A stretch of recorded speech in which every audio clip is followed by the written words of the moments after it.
What's up, y'all? My name's Moleman3000, and at the time of this recording, it is December 16th, which means the new Spider-Man movie has come out, and boy, am I scared as hell. Let's hope that it's good.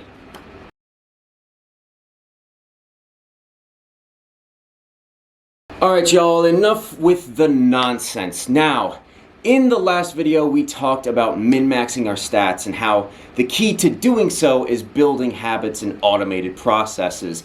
Now, today I'm going to share with you the number one habit, the number one automated process that we are going to want to develop in order to make our process of min-maxing as efficient and effective as possible. Let's get into it. Now, when we talk about min-maxing, we've got to talk about XP. In the RPG world, the leveling process is pretty freaking simple. We got to level up and boost our stats by getting XP. We get XP by killing monsters, finishing quests and missions, exploring different regions of the world, and sometimes by killing other players. In most RPGs, you collect XP naturally just by going on your adventure. And the instant you level up, you get to unlock different perks and abilities. This definitely reflects how it works in real life, to an extent. When we're out and about, interacting with the world, learning new skills, having engaging conversations with people, and just doing different stuff in general, we are gaining XP. Our brain is doing its absolute best to pick up all the information that we take in every single day and encode it into long-term memory.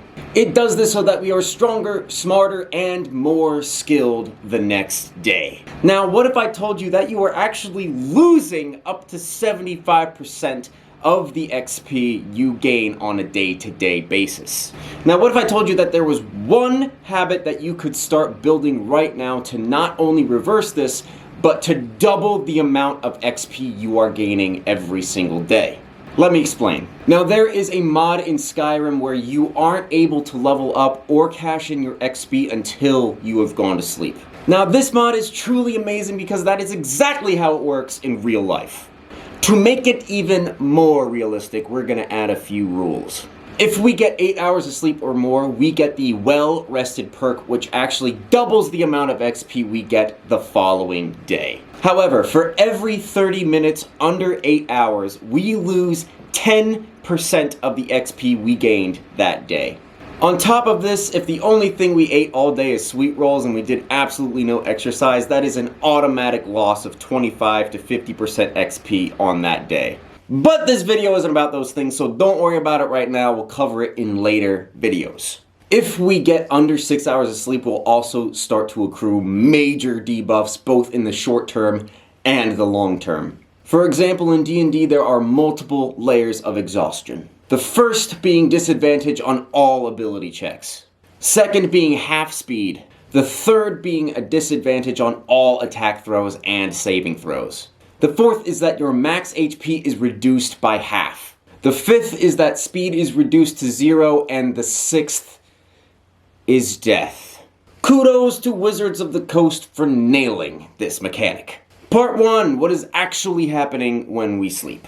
Sleep is our body's ultimate state of maintenance and repair. A lot of things are going on inside your body simultaneously. And it's all very scientific and complicated, and I would be straight up lying to you if I said I had a clue of what was going on. Even the people who study human brains and study sleep for a living don't really know what the hell's going on. They don't know why we sleep, and they don't know why we need to sleep, but they do know that we got to sleep. So in that respect, I like to tell myself a little story to help myself understand what's going on. The brain is the command center of the entire body. There are parts of the brain that help to construct our conscious mind when we are awake, and then there are older, more primal parts of the brain that just kind of run everything in the background. When we're awake, our brain has to properly distribute energy to our entire bodies to make sure we stay awake, we can move properly, we can think, speak, read, write, hear, And on top of that, to keep our organs running and make sure they're working properly. It's a hard job, man! Now, most people think that when we fall asleep, our brain shuts down. No, that's wrong. No, that's wrong. Wrong! There are 4 stages of sleep, and brain activity varies depending on what stage of sleep we're in. While our conscious is asleep, the subconscious or the automatic part of our brain has an opportunity to do its job. It sends signals throughout the entire body requesting status updates. If the brain sends a signal to the motor neurons in your bicep, right here, this is your bicep, and you just did a bunch of curls that day, the motor neurons in your bicep are going to send a message back to the brain saying, yeah bro, we really had to hit it hard today.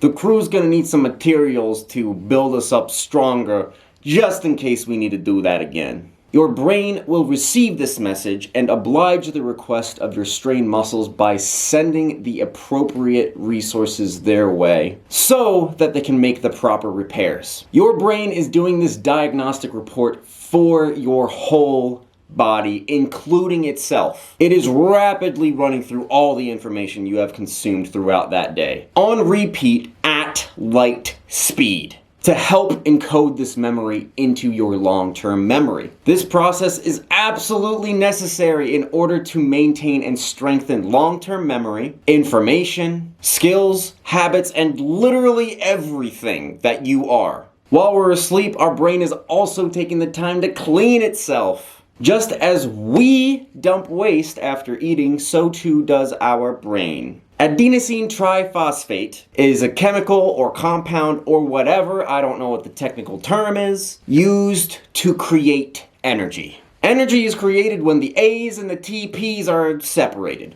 But there is an issue. The A's, they stick around, they don't exactly know when to leave. So our brain sends in the bouncers to kick them out. A part of this diagnostic process is making sure that our hormones are in balance, which I will talk more about in part 2. What happens when we don't sleep? If we're not sleeping enough, if we're not sleeping at all, or if we are getting poor quality sleep, then we are not giving our brain the opportunity to 1, perform a diagnostic report, and 2, make the repairs it needs. Well, so what? So our body is going to keep breaking down further and further, and it's going to be taking our lifespan along with it. Shorter lifespan. That sounds pretty bad. If we're working out a lot and we are not sleeping, then we're not letting our body repair the damage that's being done when we're working out. Working out isn't what gives us the gains. What gives us the gains is eating food and sleeping. So if we're working out and we're not sleeping,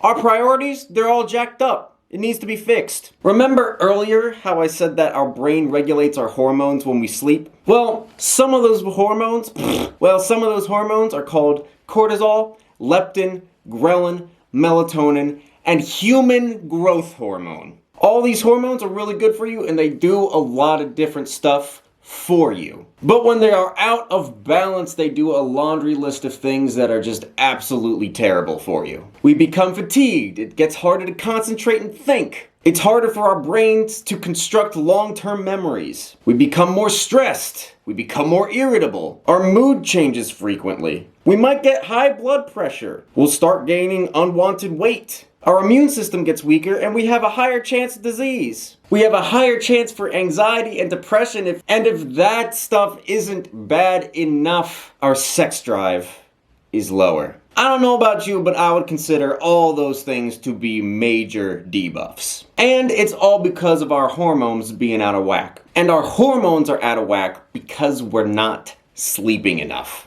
According to Google, 11% of all Americans self-report that they aren't getting enough sleep every single night. Also, according to Google, the population of America is 329.5 million people. 11% of that is 36.2 million people. But I guarantee you there are more than 36 million Americans who don't get enough sleep every night. Guarantee it. That means more than 36 million people in America alone aren't getting enough sleep every single night, every day, more than 36 million people aren't getting enough sleep. This is stupid. Why are we living like this? No more. It's gotta end. And we're gonna end it today. It stops. No more of this. It's dumb. Stupid. If we want to become legends, if we want to become gods amongst men, then sleeping properly must now be our #1 priority. Part 3, life, time, and expectations. Now, considering that statistic that I just went over, just getting enough sleep is substantially easier said than done. Believe me, I get it. I have had trouble getting enough sleep for a decade, and I'm still getting there, so you are not alone. We're in this together. There is a lot of pressure put on us collectively, societally, to stay awake and work as many hours as possible. It almost seems like a sin if we're not working 20-hour days. Stupid. Now, we all have different schedules and timelines. Some of us may still be in school, some of us might have a regular 9 to 5, some of us might work 12-hour shifts and have a schedule that changes month to month. We all have stuff we gotta do. We all have people who expect something from us. Sometimes we're swamped with homework and feel like we gotta stay up till 3 a.m. to get it all done. Maybe our boss demands us to stay up past bedtime to get something done. I get it. Staying up late every once in a while can't be helped. If it becomes a regular thing, if it becomes a pattern, or if it becomes a habit, it's a problem. Gotta change. Like I said before, if we want to become legends, sleepy time must be priority. No one interferes with sleepy time. Hear what I'm saying? No one interferes with sleepy time. No one. Unless it's absolutely necessary, unless something catastrophic is gonna happen, unless you stay up late, it can wait. If it doesn't get done by bedtime, it can wait. For real. I guarantee you, it ain't that important. It's not. It's not that important. Sleepy time, that's important. If we are sacrificing our health, if we're sacrificing our capacity to function as humans, if we are sacrificing our ability to recover and become more knowledgeable and stronger beings, then it better be life or death stakes, man. For real.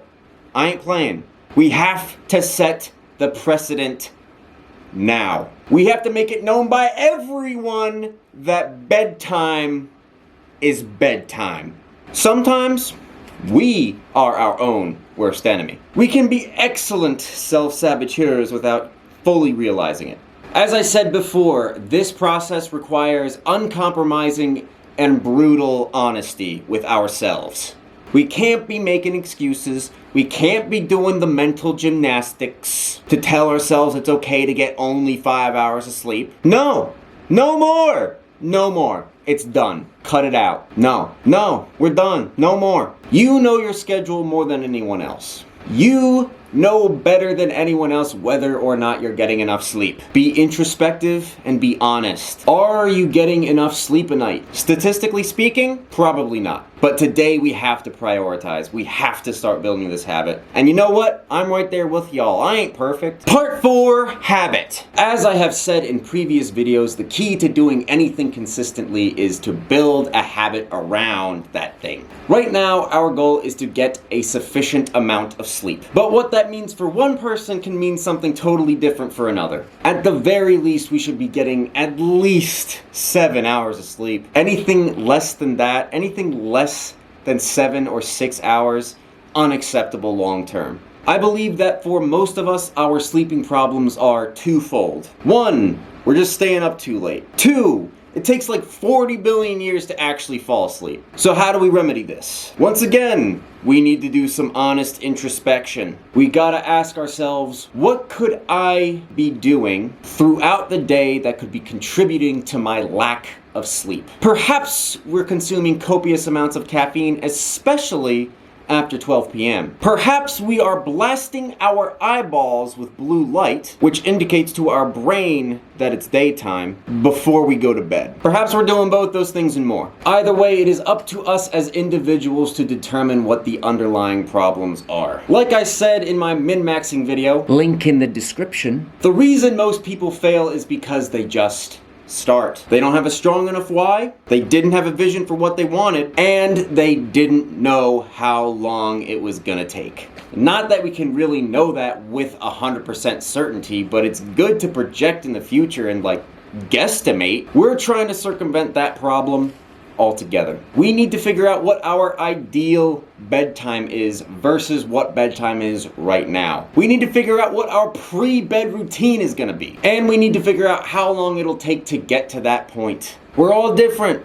We all got different schedules. I'm not here to tell you what your habit should look like, because what works for me might not work for you or anyone else, and vice versa. Part 5, my story. In junior high, I used to stay up till 1 to 3 in the morning, and that is a habit that didn't end anytime soon. I really didn't do anything useful at that time. I was just watching YouTube or playing video games. Stupid. I continued doing this in college, and even later than that. And after a very long time, after over a decade of doing that, it started taking its toll. I was just completely lethargic all the time. I was in a horrible mood, and I had anxiety, and I was definitely depressed. I had no motivation to do anything at all whatsoever. Eventually, I got to a point where I was like, enough's enough. I don't want to feel like this anymore. This is dumb. I couldn't continue living like that. I knew I had to make a change, but I didn't exactly know how or where to start. Now, at the time, I knew that staying up late was bad, but I wasn't fully conscious of why. I wasn't fully conscious of how bad it really was. I didn't fully understand the scope of how bad it was.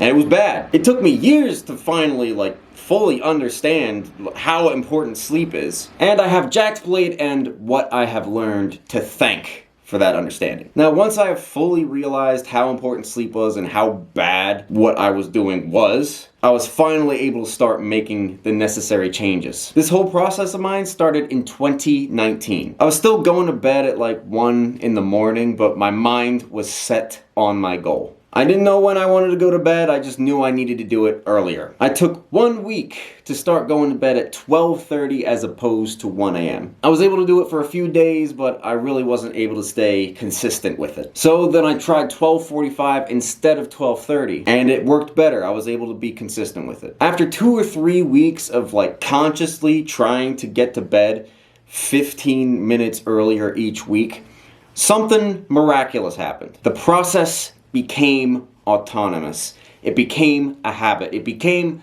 something I didn't need to think about anymore. Without even realizing it, I was suddenly going to bed at 9 p.m. instead of 1 a.m. It kind of happened like that, even though it took months and months and months to do. At that point in my life, my wake-up time was about 4 in the morning. It takes an average of 30 minutes every night for me to fall asleep. So considering those two things, my sleep gains went up about 2.5 hours a night. That's about 3.5 hours of sleep a night to 6 hours of sleep a night on average. You might be thinking, well, you're still only getting 6 hours of sleep. You'd be right, but that really isn't the point, is it? The point is I was able to improve. I was racking up less and less debuffs every day, and I was increasing the amount of XP I was actually getting from my days. I like to think of it like compound interest. If you put money into an account and you earn, let's say 1% interest on that money, and you keep putting money into there, the amount of money that you'll see, the amount of money that you will earn will grow exponentially. You are attacking the problem from 2 different angles. You are minimizing your losses and you are increasing your gains. Not only that, it also gets easier to do over time, and you don't even notice it's happening. You build momentum. It becomes an automated process. It becomes a habit. Nowadays, I'm getting to bed at around 8 p.m. and wake up at 5 a.m. It still takes me about 30 minutes to fall asleep at night, and I wake up a bunch during the middle of the night. So according to my nifty Fitbit, I'm averaging about 7.5 hours of sleep every night. A substantial improvement to where I was a year, 2 years ago. Now, as of 1 week ago, I have added 1 new rule to my pre-bedtime routine. No electronics 1 hour before bedtime. Instead, I have been reading this, and I've been reading this. This is really good. Love Scott Pilgrim. Scott Pilgrim, dope. I've been doing this in an attempt to wind down and mentally prepare myself for bed. Ideally, I would get to a point where I can get 8 hours of sleep a night, but, the process is a work in progress. We just gotta take it one day at a time. I am not alone. and neither are y'all. The road to level 20 is hard, it's arduous.